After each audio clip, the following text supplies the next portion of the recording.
pleasure in welcoming Mr. Sahil Desai for today's Food Tech Sherpa lecture. Welcome, Mr. Sahil. I'll be sharing my screen just to introduce AFSTI and would also like to take opportunity to thank Chamber for advancement of small and medium business. And then I'll introduce our today's speaker, Mr. Sahil, and then we'll hand it over to you, Mr. Sahil, for taking us through your session. Thank you Just so allow me a much. minute's time to share my screen. Am I audible? Can anyone come? Okay, good. Thank you.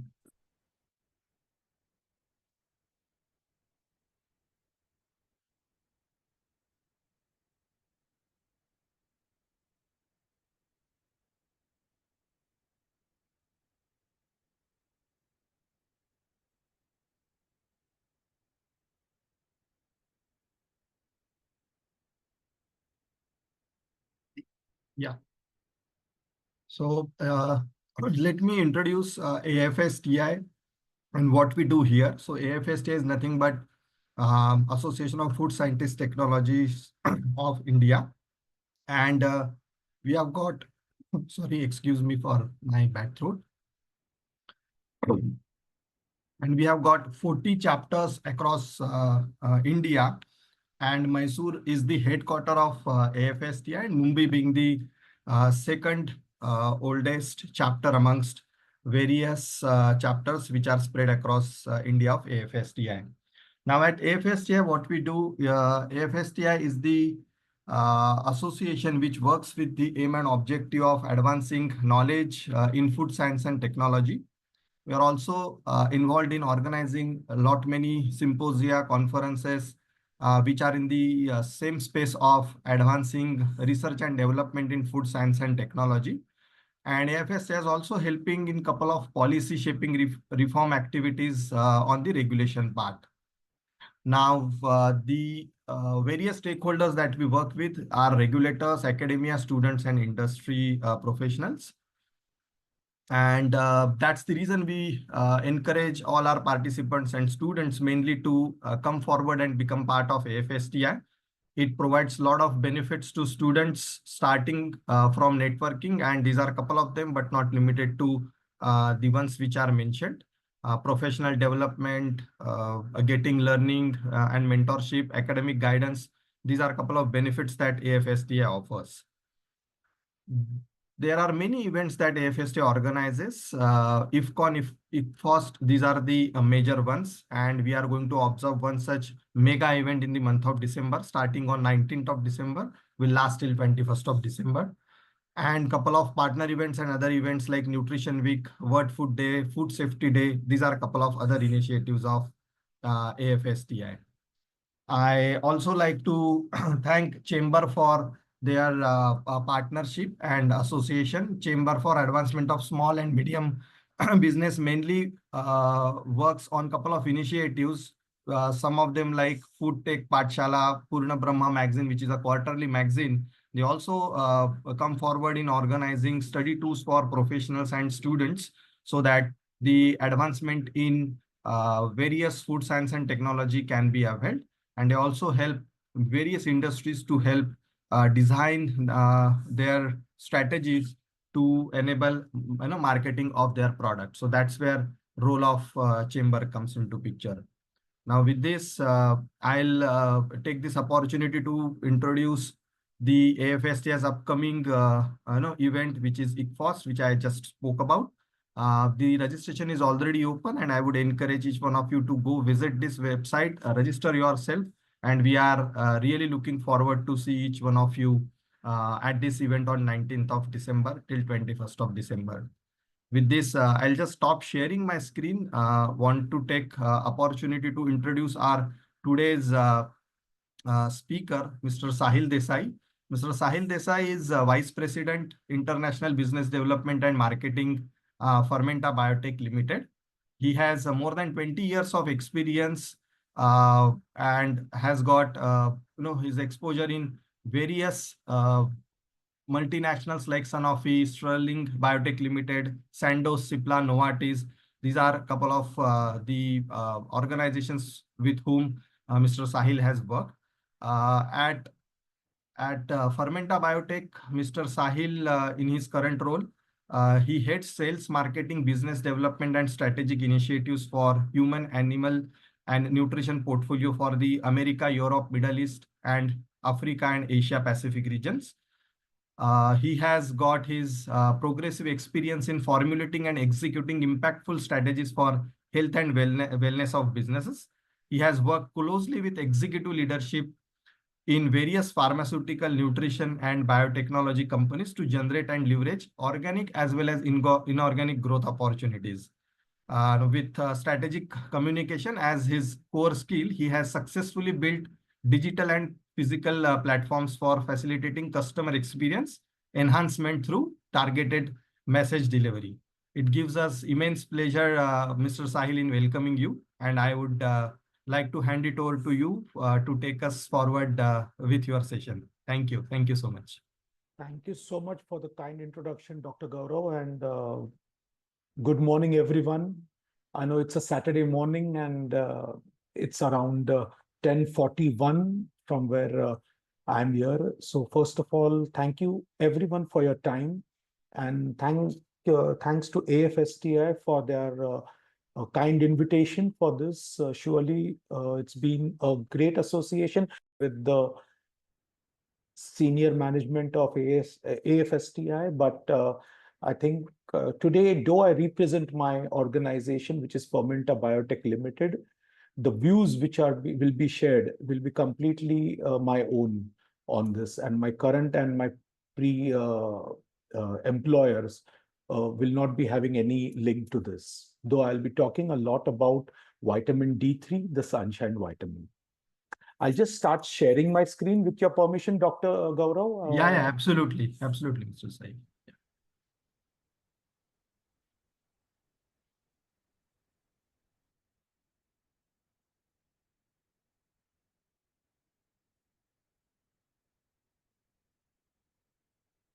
Is my screen visible? Yeah. Yeah.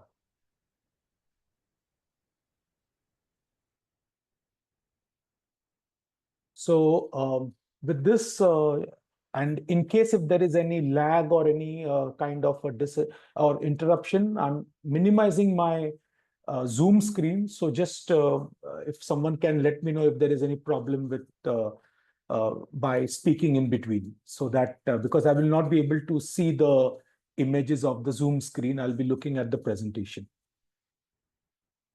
Yeah, right. Thank you. So let's start with this as the topic. I'll just give a brief introduction about myself. I'm Sahil Desai. I work with Fermenta Biotech Limited, which is one of the largest manufacturer of vitamin D3 globally. I am not an expert on vitamin D, but my organization with whom I am linked is one of the oldest manufacturers of this molecule. What I've done is with this august audience who's present over here, I'm trying to give you a glimpse about how wonderful this molecule is, how what's the history, how it is beneficial to mankind, what exactly is the topics going on, what are the conversations which are happening on this molecule, and the next 1.5 hours will be dedicated to understanding this in a much better way. I would like you all, since you're online, to open your screens or your mobile phones and go to this website that is www.menti.com.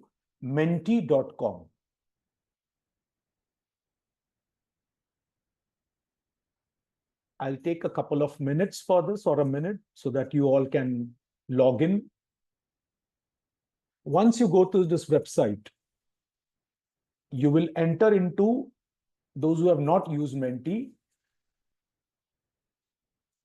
you will enter into a page like this. Is this screen visible? Yeah, we can see it. Yeah, so you will enter into this, you will have to enter the code to join. Yeah, right. It Of is course, asking for some code. Yeah, if you can see this screen, currently my screen which is being shown, just a minute. Yeah, The code is 35747927. Okay. Just let me know once you are into this thing. I know it will take some time because it's an online app.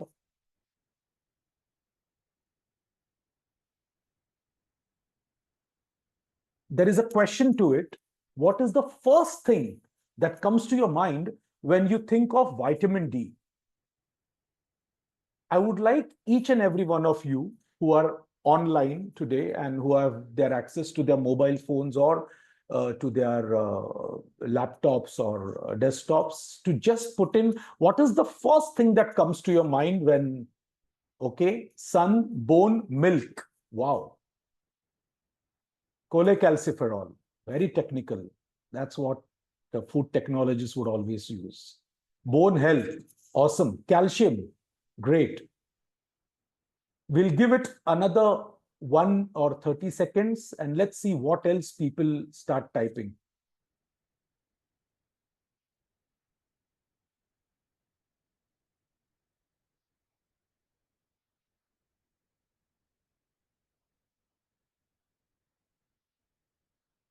I was sure that the attendance was much more than 8 people on the screen. So why not you guys just, help me out with it? Because yeah, we still have around 8 responses only.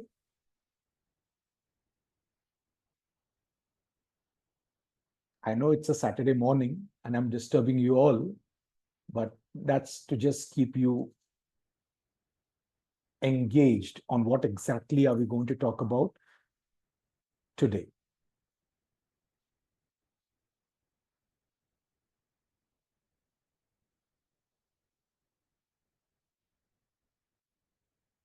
Immune system. Yeah, that's right. After COVID-19 and vitamin D has got something new about, the immune system. Vitamin C, zinc, and vitamin D.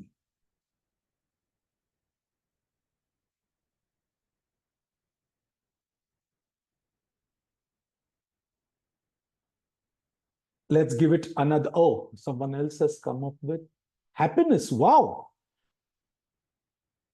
That's a very philosophical answer, but there is a linkage of vitamin D and, uh, you know, depression, as they say, or deficiency and depression. But we'll talk about it as we move ahead. Let's give it another 15 seconds and then we'll stop the poll. Physical well-being, of course, that's the most important part.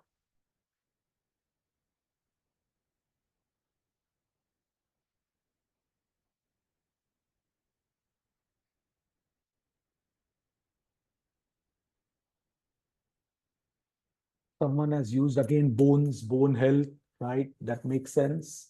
That's the first thing that's coming to your mind.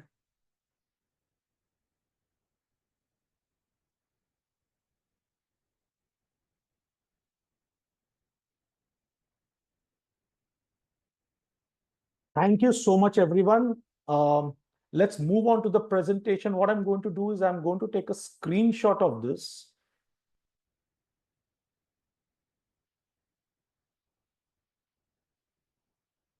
And I'm going to put it as one of my slides.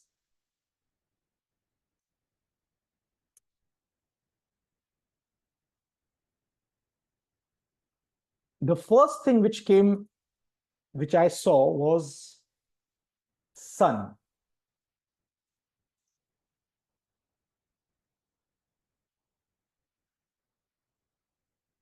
As you see over here. So let's talk about why the sun itself. Now, vitamin D3 is closely associated with the sun story. And when I talk about sun, there are 3-4 major things which we talk, and we'll understand why exactly vitamin D is so important, or what actually is the history behind this. So around let me put it around 4 to 5,000 years ago, there have been if you just go to Wikipedia and Google sun deity, or when humans started I would say, worshipping sun as a god or as a deity or whatever, as something which is a powerful help to them. It's been recorded that around, somewhere around 5,000 to 7,000 years ago, there have been exact, uh, I would say, proof that sun god was to some extent being given credit to an overall wellness, overall happiness, overall health benefit. If we look at our own mythology and Puranas, one of the most important part is one of the most important epic is the Mahabharata. And in Mahabharata, we have always seen that one of the major role which is played by Karan or Karna, as we say, had a protection from his father, which was the sun god. And that was his Kavach Kundal, as they say, which is called as a protection, which helped him or which helped him from all other weapons and all. And we always know that Puranas or the Purans are based on some kind of a scientific background. So there is some kind of protection which the sun was giving, which has been documented in our Puran. If you come to the recent one, right from one of the most favorite or the earliest superheroes which has come in modern day is Superman, from where the actual story about superhero started. And Superman used to always get his power or a superpower from sun. The entire thing is happening is that there is a lot of worshipping, lot of relationship, lot of benefits which have been attributed to the sun from a history, from various times. And one of the major reason is, or maybe at that time, vitamin D3 was not known, but something was there that what the sun is giving us, which is helping us in a much larger way. So that's the sun story on which we can relate that vitamin D was always associated with the sun story. If you see an overall about vitamin D3, most of you as science students always know about it. It's called as the sunshine vitamin. It's one of the fast soluble vitamins, a very essential vitamin like the A, D, E, and K, as we all know about it. There are evidence that it is produced on the earth for more than 500 million years. The idea that the entire evolution happened and from the plasmodium pool, things started coming out and the entire terrestrial organisms are only because of the formation of bone, vertebral column, etc. And that entire thing is only because of calcium, which again may be related to vitamin D3.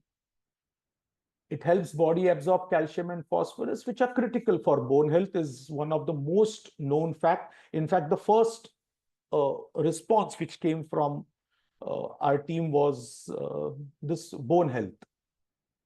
Unlike most vitamins, this thing can be... Now, it's a very interesting fact. All other vitamins are some things which you have to consume or take from your dietary, from your diet or everything.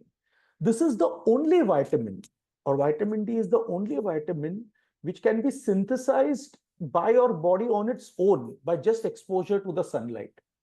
So imagine this is absolutely free of cost vitamin, as we say. The deficiency, however, I mean, a product which is known for more than, or which has been there for more than 500 million years, but the deficiency even today is a global health problem. And people call it as one of the wheeled endemic diseases. So there is a vitamin D epidemic which is going on, which people may or may not be knowing, but it's a global health problem. And many of the organizations do, I would say, appreciate the fact and are taking a lot of steps towards going towards it. Now, just some of these images, and my presentation will have some of the facts because explaining to you what is vitamin D, how it is produced is something which all of you might be knowing. But some of the facts which are there in history are some things which may or may not be known. So I'll try to throw a bit of light on it. If you can see, this is a typical image of on the left on my left hand side is a typical image of a TB sanatorium in which the patients were kept where exactly sunlight was supposed to be given to TB patients. Whether or not it was because of vitamin D or not is something which was later developed, but that means there was evidence that in the presence of sunlight, a very difficult infection like tuberculosis can be managed or can be reduced was a known fact. That's why a TB sanatorium in the early 20s or 30s was patients were kept in front of sunlight. A typical submarine crew, which was based in or which is spending months and months underwater, was given UVB radiation. So that means there is some evidence which was saying that those people who are not getting sunlight a lot was supposed to be given that kind of UVB radiation. And that is why a submarine crew was given this particular radiation so that their bone health and overall well-being is managed. On a funny thing, or I would say on a lighter note, skits, which is a typical or which is one of the beers in US during just after when rickets was a lot, what they started was they started fortifying beer with vitamin D. This is something very interesting. Of course, I've been to this company and currently they do not fortify, unfortunately. But this was the kind of understanding which was there that this is one of the most essential vitamin, and hence you need it even in a beverage format, which was one of the most commonly used beverage at that time. Coming on to the next slide, there are 4 major milestones in the vitamin D history. Let's call it 1650 to around 1890. There was the emergence of rickets. We all know exactly how rickets represents in children. Basically, it's the bow-shaped legs, and there was a big societal impact, and that is when treatment with cod liver oil started. So this was the earliest when they understood that bone health is important. There is something which is causing rickets.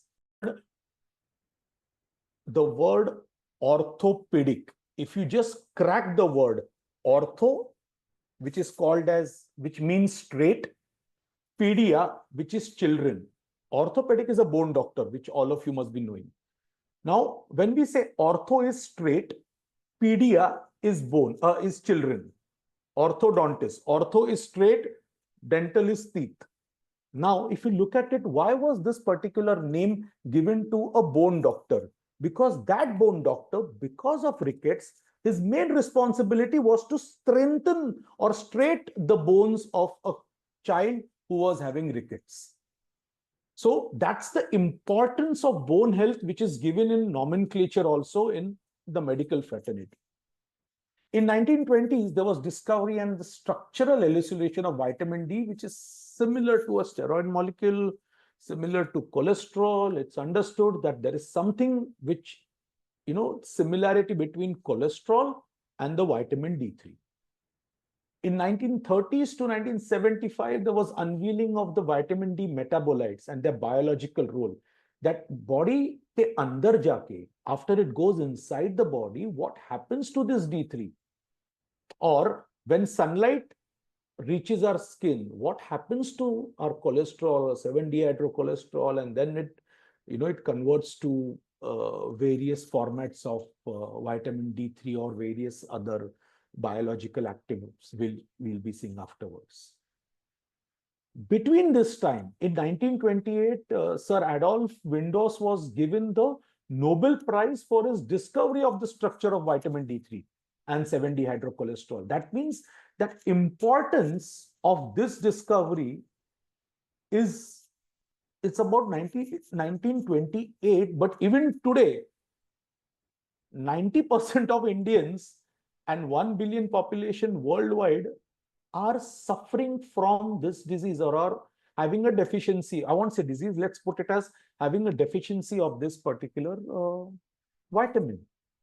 So just imagine the plight. It's like, a product which is there, which is understood well, which we know what are the benefits, what are um, the the physiological as well as the health benefits of it from 1928, when the actual structure has been discovered. But even now, unfortunately, we have not reached or we have not helped our own population, which is having ample amount of sunlight, to be sufficient in this particular vitamin. 1975 to present is actually expanding the horizons of vitamin D cellular functions and health implications, where the entire gamut of health related disorders was understood. The last 15-20 years was the most exciting, I would say, because that was where the extra bone related functions of vitamin D was seen. Now, again, much more common, someone had in the initial second or third response itself had said milk is a form of vitamin D. However, fortified milk or margarine is the form of vitamin D. D2, which is not D3, we will talk about it later, is obtained from yeast and plants. Vitamin D3 is mainly found in food of animal origin. Of course, now there are vegan or vegetarian options available. We'll talk about it later. But the oily fish, for example, mackerel, cod, etc., are supposed to be good in vitamin D3. When we look at the fortified, a lot of products are being fortified today with vitamin D, and they are available. However, the primary thing is sunlight. And as Dr. Michael Holick, who's called as the father of vitamin D, fortunately, I had the great opportunity of meeting him in his clinic in Boston about 10 years ago. And he said that, Sahil, the best way, though, your bread and butter is this product, but the best way is to be naked at noon, which is not possible, I understand. But the more surface area of your body gets exposed to the sunlight from 11 to, I would say, 3 o'clock is the best time. 20 minutes of that time would give you your weekly vitamin D dose. So here's one thing which is, available free of cost. No need to buy your supplements. However, I know it's not possible. That's why all of us, food, nutrition, pharma, everyone are working together to manage or to take care of this deficiency. Let's look at the who's who of vitamin D. We have vitamin D2, which is ergocalciferol, which is found from plants. Currently, it's not exactly been manufactured synthetically from plants. It is through a fermentation-based process, and then you get ergosterol, which is then converted to ergocalciferol. So that's because of lack of options, it has been used in vegetarian diet, because D3 is product of animal origin. So now, of course, options are available and things are much better. But till then, unfortunately, because we didn't have an option for a vegetarian population or a predominant vegetarian population in our country, we had to use a slightly substandard product called a molecule, which was D2. D3, which is what the body manufactures, is cholecalciferol. It's most natural form synthesized in the body from cholesterol. The two major metabolites. So in the liver, the first metabolite is calcidiol, which is major circulating form. The Suburbans and the Thyrocares and all the wonderful labs which are doing a great job are actually identifying this particular product in our bloodstream. And that's where they tell whether we are deficient, sufficient, insufficient, or whether there are toxic levels of this product in us, which is unfortunate, which is fortunately not the case in our population. The most important or the active metabolite is calcitriol, and this is also being used in various pharma products where there is severe osteoporosis, severe deficiency, where this particular hormone is directly given. And it works, it's like 1,000 folds the concentration in less than 25 hydroxy, and it is the second metabolite which is from the kidney. So the first metabolite is from the liver, the second metabolite is from the kidney. There are enough evidences which show that this D3, which is cholecalciferol, which is the natural form, which is what the body does, which is what sun helps our body do, is almost 87 to potent than the other option which is available. And the response, the potency, and we'll talk about it later, that but unfortunately, predominantly for so many years, it was always produced in the from animal origin sources. That's why as food technologists, as nutritionalists, whenever you have, you always had a dilemma, because in the end, you require a green dot on your product when you service our population. So that was why vitamin D2 was currently being used. As I discussed earlier, the cofactors or the metabolic fate of vitamin D is from the from the liver. It first happens with you get the 25 hydroxy vitamin D3, and from the kidney you get the 1,25. So calcidiol and calcitriol. These are the two ones. Sunlight, of course, is the most important part.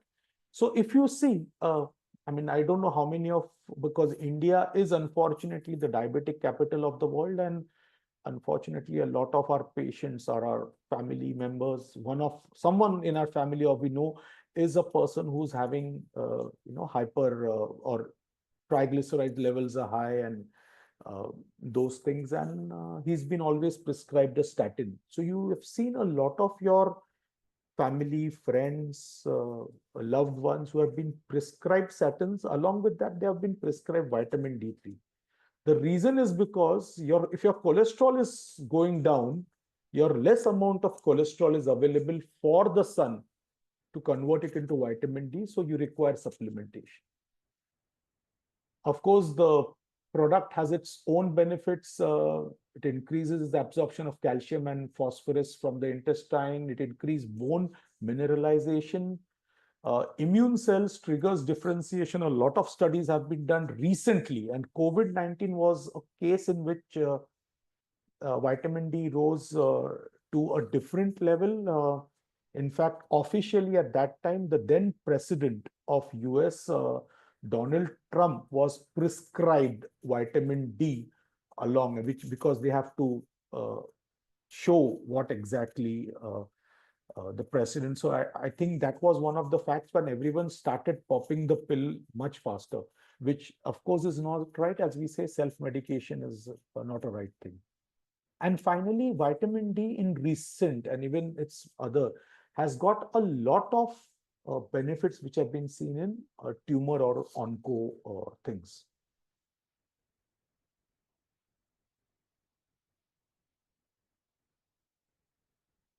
I want you to again go to your menti.com, and here is where I just want that if my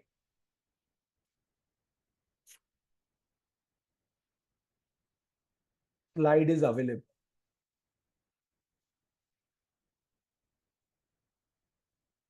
If Dr. Gaurav or anyone from the team can just tell me that on a mobile or handset, if this particular section is being seen. I guess we need to again enter. Yes, you need to find again it. enter or Yeah. refresh. The user code or the use code is again the same. It is 35747927. What I would like your support team is that you let me know in ranking what you feel are the conditions which are related to vitamin D deficiency.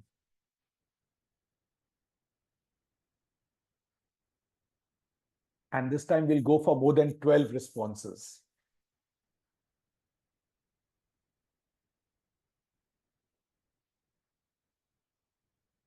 Of course, we don't have phone a friend over here, so you can directly type whatever you want.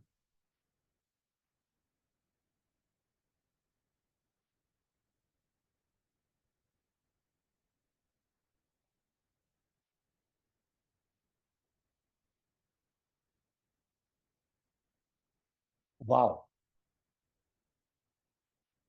Anxiety ऊपर आ रहा है, bone health अभी भी number 1 पे है, immunity number 2, diabetes number 3, anxiety and hair loss. क्या बात है, people are more interested in hair loss rather than cardiovascular, cancer, or tuberculosis. I'm not able to see the responses, but what I will do is I'll give it another maybe 30 to 40 seconds with the permission of Dr. Gaurav. Yeah, absolutely, Mr. Sai. It's really interesting and creating a lot of engagement. I'm pretty excited to see such particular element in this session. Thank you. Come on, food technologists. You guys are going to be the future of, for if not eliminating, at least controlling this deficiency. Unfortunately, all of us, I'm around 25 years of experience, and I could not change in the past 10 years the numbers, though being one of the part of one of the leading organizations in this manufacturing this product. I'm sorry, there are certain chat messages I'm unable to check as of now, but I'll do look into it. They're asking for the link, I Yeah, guess. Divya wanted the link. The link is just you have to type www.menti.com. Samreen, you just have to type on your Chrome or whichever you're using, just type www. I'll just share it with you. .menti.com. उसके बाद you have to put this number 35747927. या अच्छा कोई तो आ रहा है यहाँ पे, just a minute. Cardiovascular ऊपर आ रहा है. Someone heard me and started voting more for cardiovascular. Cancer, tuberculosis नीचे आ रहा है. India is the diabetic capital of the world. 1 in every 5 Indians is a diabetic. 1 in every 7 diabetics in the world is an Indian. लेकिन हम लोग बोल रहे हैं diabetes में विटामिन डी का ज्यादा ये नहीं है.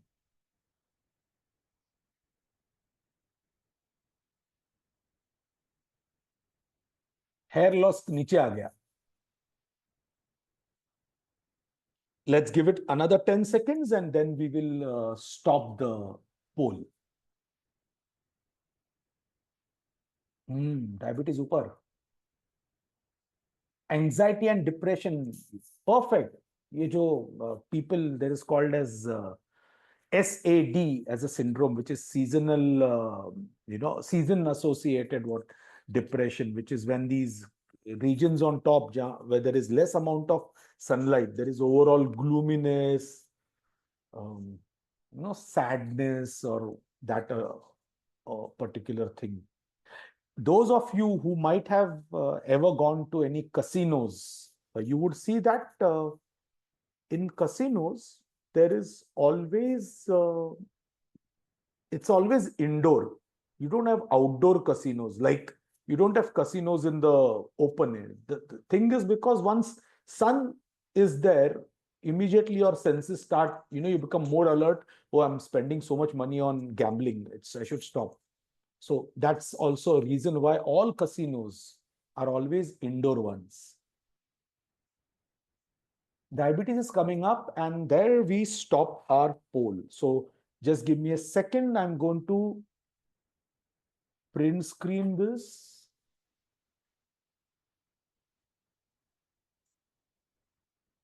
Awesome.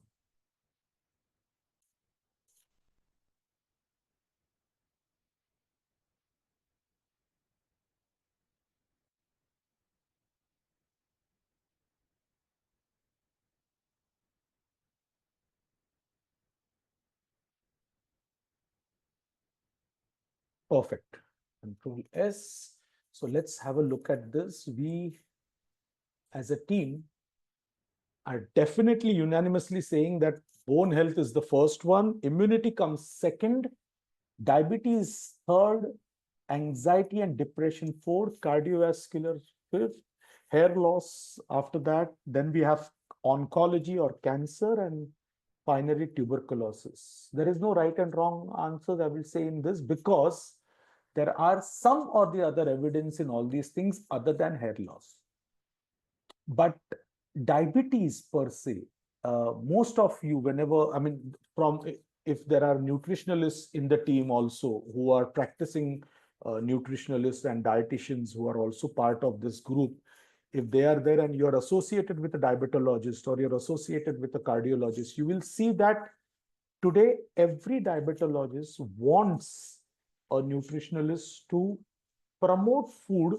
Of course, you have to design the diet for a particular patient or a diabetic patient. But along with that, you will see that in the supplement section, there is a vitamin D being there.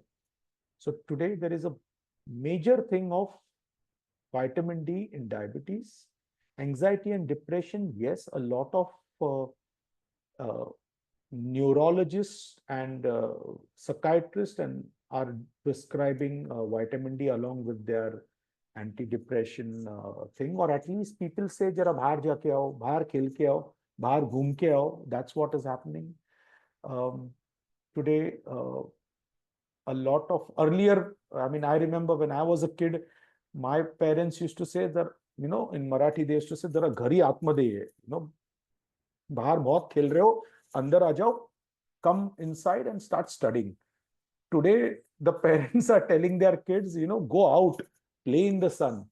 There is a reason for all these things, and I hope that things would change in our country.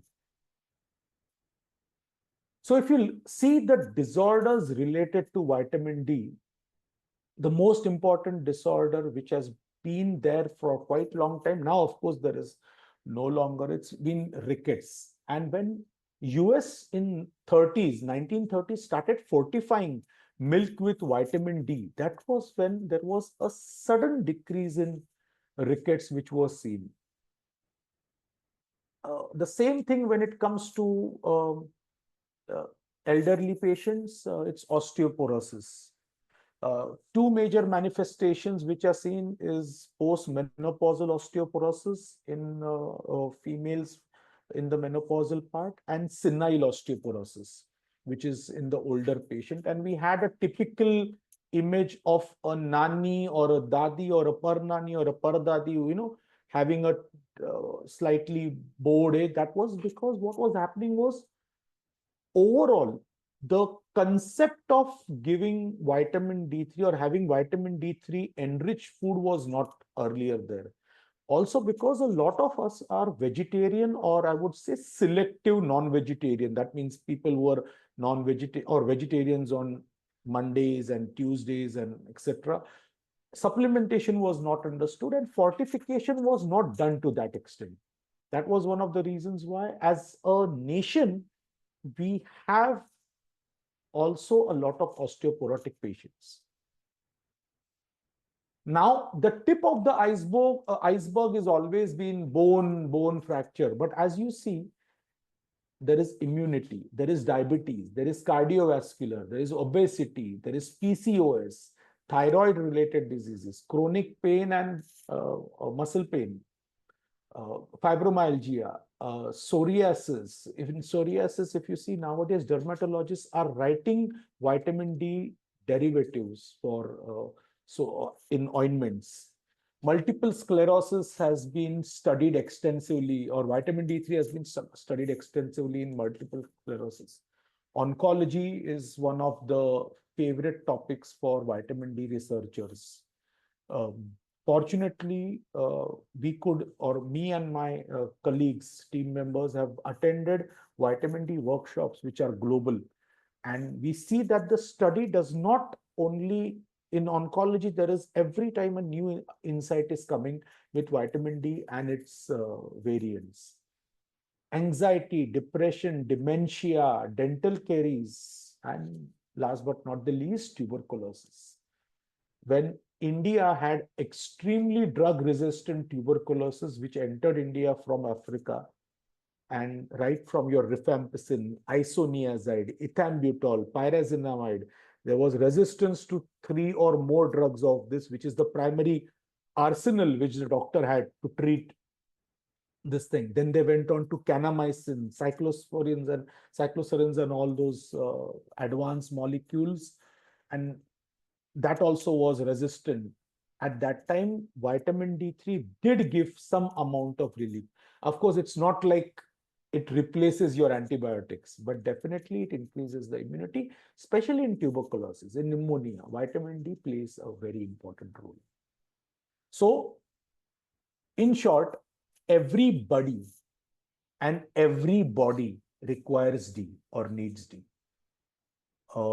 This is not my own coined word. This was one of the leading pharma companies, Abbott, in 2015, used this as a campaign to educate not only orthopedicians, but also other doctors, that everybody and every body, that means every part of the body and everyone, whether it's a kid or it's a geriatric patient, would require vitamin D.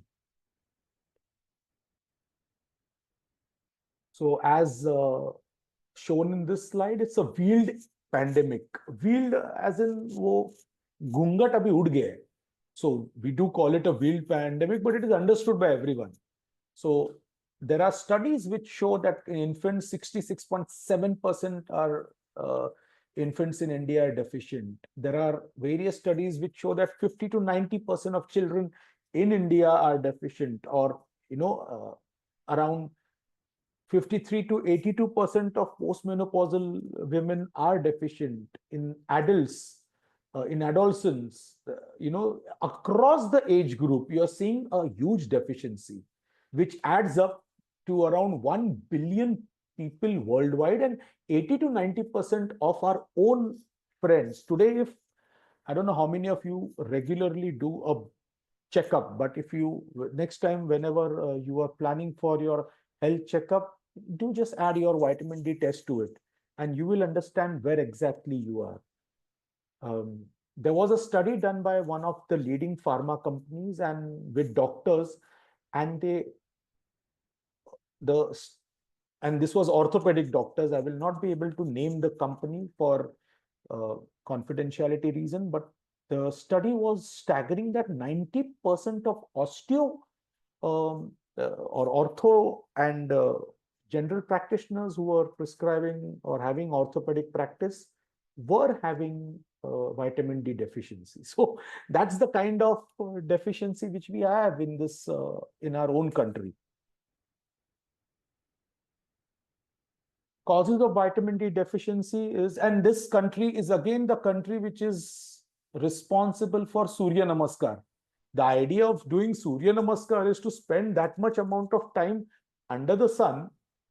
Was maybe people may not be knowing the vitamin D as a concept, but they're knowing that if you spend that much amount of time doing this exercise, you're also being exposed to the sun and you're being vitamin D sufficient, or you're getting your daily dose of vitamin D. So various causes which are there, and of course there are a lot of other causes. If you stay or you live in an altitude 35 degrees, above 35 degrees, so a lot of northern population, but India is not there in more than 35. We are pretty well blessed with a lot of sunlight, yet we are deficient. You don't eat food rich in vitamin D. Of course, we have a predominant vegetarian population, and that is one of the reasons why vitamin D has to be given through other sources. You are someone or a teen who spends little time outdoors, which is today's case. We see children more on their tablets and the mobiles of their parents rather than playing outside in the sun. A lot of people who use sunscreen lotion, yes, you do not get your, the UV light doesn't pass the sunscreen barrier, and therefore vitamin D is not produced. You don't take a vitamin D supplement, which is also a cause. Overweight, obese patients are also having deficiency. You try to avoid the sun. You have a darker skin pigmentation also is responsible for vitamin D. And of course, elderly patients should be consuming vitamin D enriched food or vitamin D fortified food or supplements is a known fact. A typical deficiency syndrome is you get fatigue. If you see a lot of people are having fatigue, आज थकान है, कोई खास बात नहीं है, लेकिन थकान महसूस हो रही है. इम्यून डेफिशिएंसी, कॉन्स्टेंटली सर्दी खांसी हो रहा है और इन्फेक्शन हो रहा है. Poor wound healing, bone loss. You're starting on bone loss, you might not actually see those signs, but what will happen is you start getting pain in the bone or in the muscle pain, and overall depression and irritation. If you have any one of these things, touch wood, I hope you do not, no one of us gets this, but if anyone is having such symptoms, please talk to your doctor or your nutritionalist. Deficiency, as we said, the blood tests are there, 30 to 50, less than 30 nanomole per ml is what is always being measured, is the deficiency. Insufficiency is more than 50, and sufficiency is more than 125 nanomole per liters. This is how you'll understand whether you're deficient, you're insufficient, or you're sufficient. Whether you're deficient or you're insufficient, you have to go and talk to your doctor about vitamin D. The RDA for vitamin D is, if you see for infants, it is 400 IU per day. For children, it is 600 IU per day. And for adults, it is again 600 IU per day. There is a lot of, I would say, debate happening with whether this is less or this should be increased. There are people who are having conflicting. There are various bodies in US, UK who want to increase the IU, but it took around a lot of time for Indian, to increase the IU from 400 to 600. So it's going to, the idea is not going to change, and most of the food technologists who are part over here will have to design their products, or whenever they are in the industry and they are working on designing of or making, formulating products which are having vitamin D in it, will have to keep in mind, as you always do, the IU. So therefore, because vitamin D is a potential, I mean, a lot, too much of vitamin D also is wrong. There are unfortunate poisoning or cases in which hypervitaminosis happens. And in future, I mean, in my coming slide, I will show you one of the case why it has been used by industry in another application where a high toxic level. So there was a case in which around 4 months, it was in AIMS, New Delhi, a patient was prescribed 6 lakh IU per month. Unfortunately, he took it per day, and that injection, and unfortunately there was undesirable event happened to that patient because of toxicity. Now, this is a wonderful insight. It's about 102 years of research of vitamin D3. Vitamin D as a molecule, it's 100 years, because the first supplement was manufactured exactly by Glaxo exactly 100 years ago.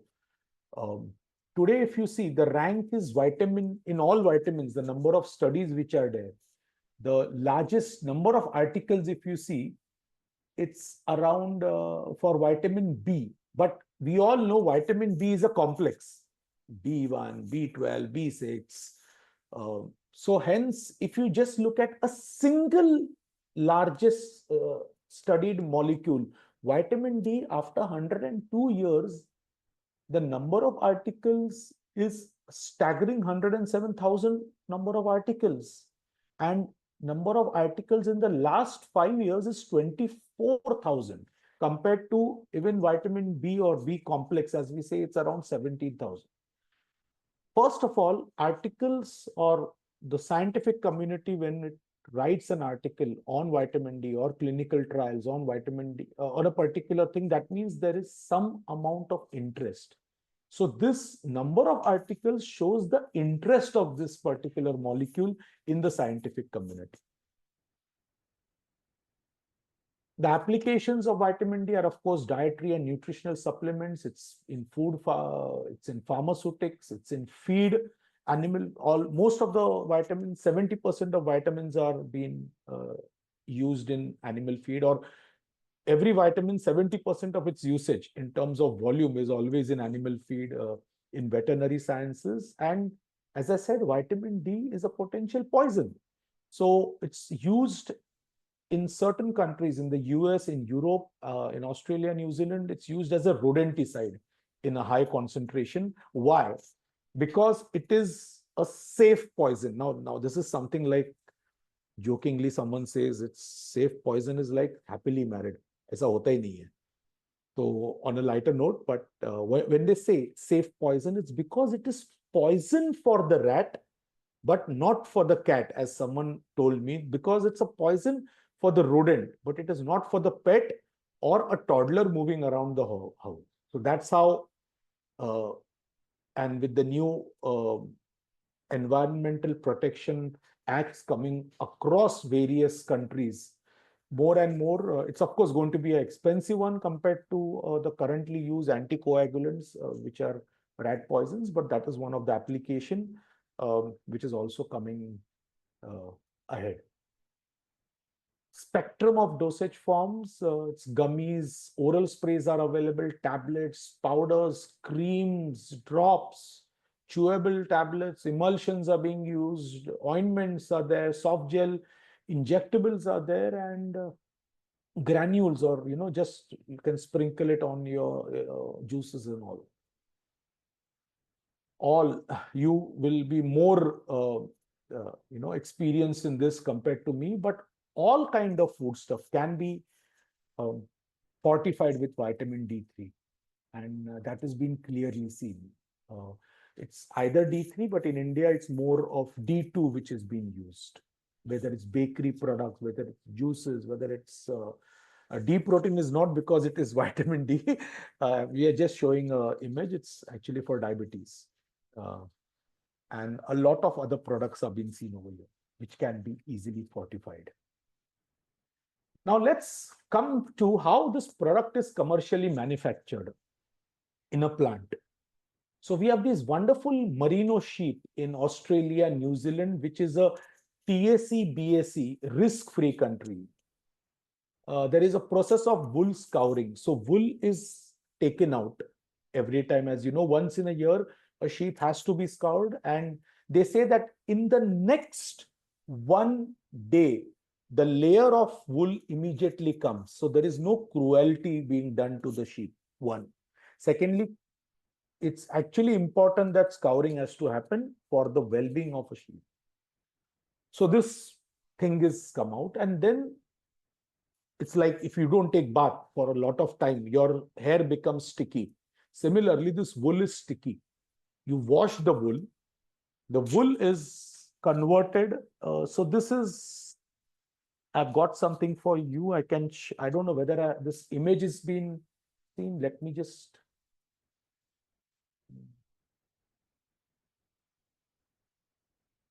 Okay. This is clean wool. I don't know whether it's been seen. I'm just showing you an actual sample of clean wool. This is called as a greasy wool. It is slightly dark in color. Dr. Agnihotri and Mayuri is we can available. see it. Yeah, it's visible. Yeah. Visible. This is the way it actually comes out. This is greasy wool. This is from, I'm just trying to give you a much easier image. It's a greasy wool. It's with, because the sheep is not being cleaned and all, and that's the reason why it is green. Now, when this wool is washed, the washing and the saponification, you get a product called as wool grease. Wool grease is basically like grease. This product contains 90% lanolin and 10% cholesterol in it. This product is then you extract the cholesterol. This is a typical how cholesterol looks. It's like a white powder, and this is the key starting material of vitamin D3. This cholesterol is then irradiated with UVB light to get a resin. Resin is a sticky substance, we all know. That's why the word resin. Those of you who have seen Jurassic Park, the first part, that's where that mosquito was in it. So this is the resin. It's around 25 million IU per gram. RDA is 600 IU daily. This is 25 million IU per gram. This is then purified and we get vitamin D3 crystals, which is 40 million IU per gram. Let me share my screen once again.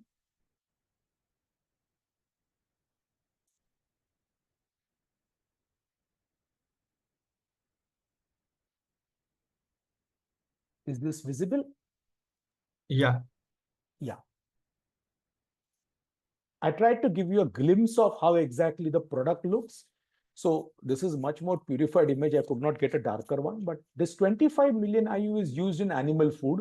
It is also grass in US because it has been used in milk fortification in 1930s. And also a lot of players in US use it. But finally, what has happened, this is a more purer pharma grade. So it's been in Indian pharmacopoeia, British pharmacopoeia, European pharmacopoeia, USP, and a lot of others like JP, etc. Everyone has got this product. So this is 40 million because this is a hazardous product. I cannot handle it in front of you, but it's like crystals. So it looks like crystal, typical salt ki tarah dikhta hai.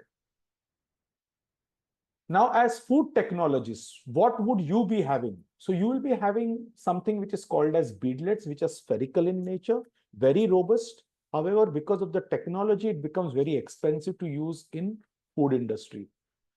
You have got the crystals, again 40 million IU per gram. Average dosage, a pharma soft gel capsule is 60,000 IU. 4 crore IU, 60,000 IU. But this is 4 crore per gram. This is something if your industry can handle it or your company can handle it, it's one of the purest forms. For the ease of manufacturing, manufacturers create spray dried powders, which uses modified starch or etc. to create spray dried powders, and these are available in various strengths like 100,000 IU per gram, so that you can in your product use these accordingly.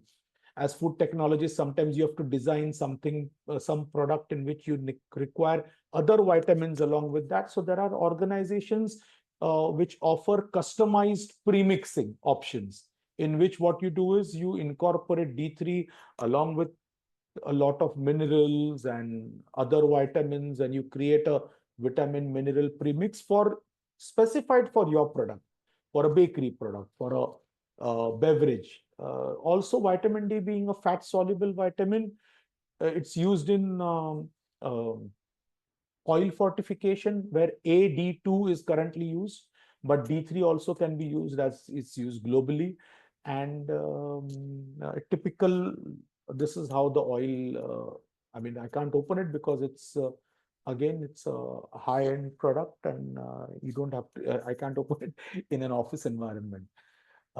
But these are used in oil fortifications. So most of the oil which are fortified use a combination. Vitamin D also can be converted into emulsion along with other vitamins, which is offered for beverage as well as milk fortification. So a lot of options are available. A lot of formulators have done a wonderful job across the industry globally as well as in India, and created options which you as food technologies or nutritionalists can use it in the end product. And they have got various degrees of stability being available and application based. Coming on to the final section of my presentation, it's addressing the gap in deficiency and supplementation and fortification, because you as a young group of nutrition related industry, or you as you represent, as you start practicing, as you are available over here for, you are the ones who have to take the torch forward of how can we reduce the deficiency. And trust me, pharma or prescriptions cannot manage deficiency. They will only be used in treating. तभी harm हो गए, doctor जब prescribe करता है उस time पे the damage has already been done. So pharma is illness. What we are looking at is how wellness can manage. And wellness can only be managed through supplementation and fortification. So a growing, if you see, fortification is happening for so many years. In India, we say a significant amount of our population is vegetarian. And as I said earlier, some of us are selective non-vegetarians. So if you see a total around 60 to 70%, we can claim. If just a minute, someone has put something on chat. I have asked sorry, everyone yeah, to start posting the questions because. Perfect. I'll look into that. So coming back, growing body of literature reveals that vitamin D3 is better bioavailable because it's a natural form. Bioactive, there is bioactivity, there is stability compared to D2. That is one of the reasons a country which is being fortifying food for such a long period of time, having supplements such a long period of time, is still deficient. 90% of our population is deficient. यानी कुछ तो गलत हो रहा है. By common sense, if you look, the only reason which we as industry can attribute is because we didn't have an option for the vegetarian population. Today, if I have to have a oil example, if I buy fortune oil, I have to have fortune oil kept. Agar fortune oil mein D3 hota, which I've shared from wool grease, though vitamin D3 has got a vegetarian certificate out of India, because there is no slaughter of the sheep. It is just scoring of the wool. So it is vegetarian, not vegan outside India. But in India, of course, the law says that other than milk, honey, and probably shellac, everything else having from animal origin should have a red dot. So I can't have two dhara oil or two fortune oil, one for Mondays and Wednesdays when I'm vegetarian, and one for Thursdays and Fridays when I'm non-vegetarian.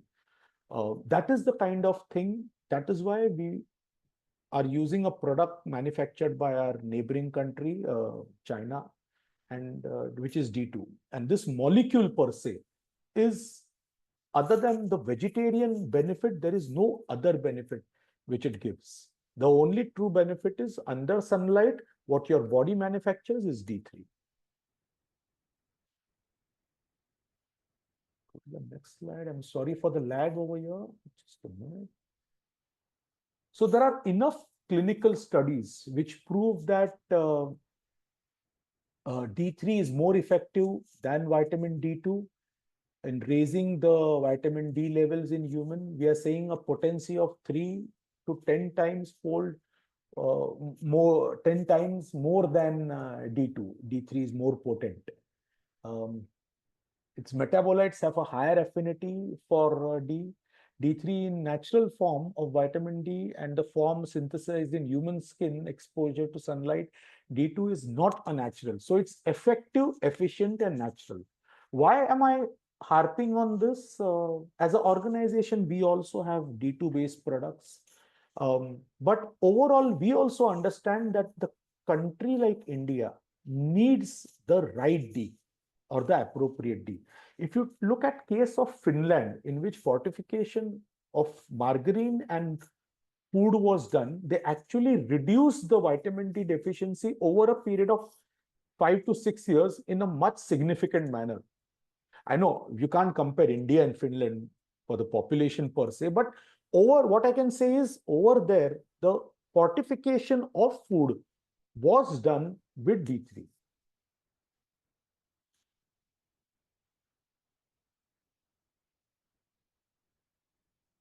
These are some of the quotes from reputed journals in which, American Journal of Clinical Nutrition states that vitamin D2 is unsuitable for supplementation or fortification. D3 is more efficacious in raising serum 25 concentration than D2. So D3 and D2, we can't say it is same and different. It is actually not same and it is different. It's been more than 100 years. Century of sunshine vitamin refers to a remarkable journey of this wonderful molecule. As they say, sun god gave, I would say, Karn, the Kavach Kundal, which he was protected from any particular astras or shastras of its say. But over here, there is a country which, which prays to the sun god, which worships sun god, which has got sun temples, which has got into Surya Namaskar, which is one of our own healthy ways of living. And yet, 90% of our population is. So I think we all, whether it's pharma, food, nutrition, all as an industry, all as individuals, owe it to our country, to the nation, that we pledge to reduce the deficiency levels by whatever we can do in our own span. Wishing you sunshine in your life, and as Diwali comes, wishing you a very happy and a prosperous Diwali to you and your families. I'll just stop the screen and Thank you, once again. Mr. Sahil. Participants, this is a fantastic opportunity for you all to keep asking the questions. We have got one. The second has come through. So, Mr. Sahil, the first question is from Namrata Srinivas. Can mushroom be used as a natural source of vitamin D? Mushroom gives you vitamin D2. So instead of mushroom, why not? There are products available which are vegan D3. So like from cholesterol, you manufacture D3. What companies, and a company like us, what we have done is we have taken phytosterol from soya. This phytosterol is then converted to a product called as bisphenol alcohol. Slightly chemistry in nature, but this bisphenol alcohol is like a steroid molecule. This molecule this is made by biotransformation.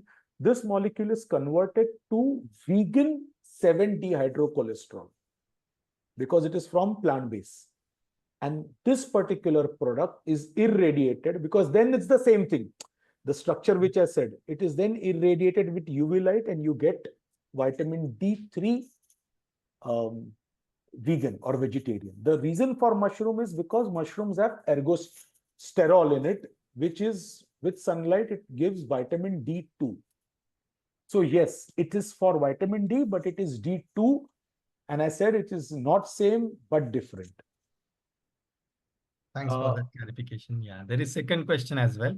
We talked about premixes of different vitamins with vitamin D, but are there any interactions between the other vitamins or even other compounds which affect the bioavailability of vitamin D to increase the absorption by the body? Very, very, very nice and very valid question, Rahul.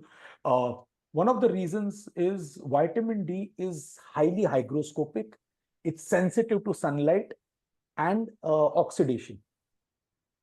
थोड़ा भी light आ गया, थोड़ा भी oxygen आ गया, थोड़ा भी air आ गया, immediately it gets degraded. So therefore, there is a need for stabilization.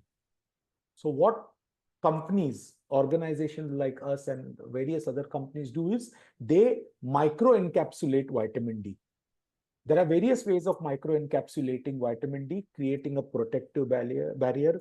You use spray drying using a typical Maillard reaction in which you spray dry and create spray dried formats.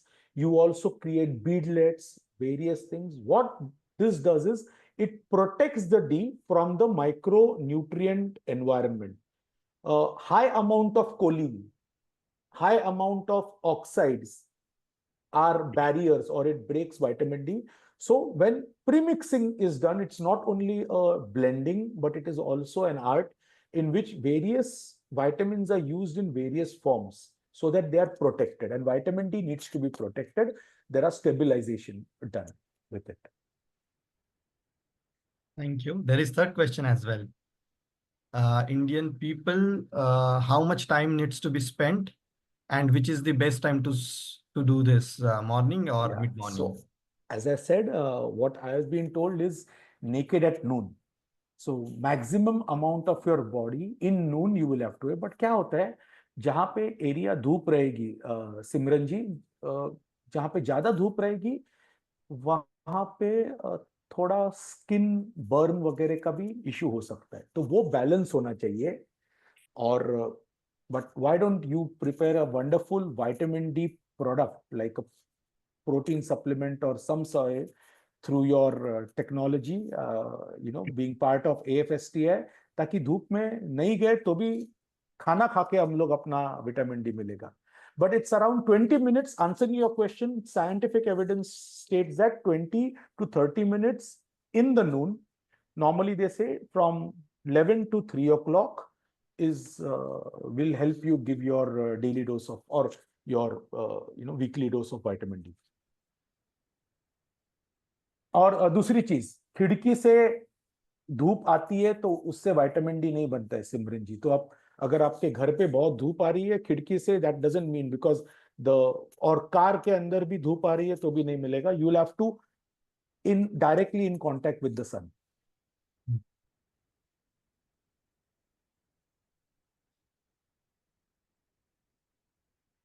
Are there any additional questions? Participants, please feel free to speak through, or maybe you can chat. Just wait for a couple of more seconds. Sure, I'm just sending my email address. Yeah, that will be really great help, Mr. Sahil.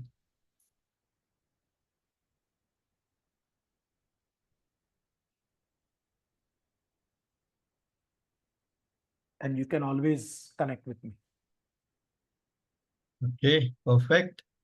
So that brings us to the end of this session. At the outset, let me thank Mr. Sahil to you because you have taken time out from your busy schedule and the excellent knowledge sharing you have presented to us. I personally find it really interesting and insightful, and the way you speak through and present it kind of shows your passion in this industry towards this topic. So thank you so much for all kinds of clarification, explanation in simplistic manner, what you could do for us today.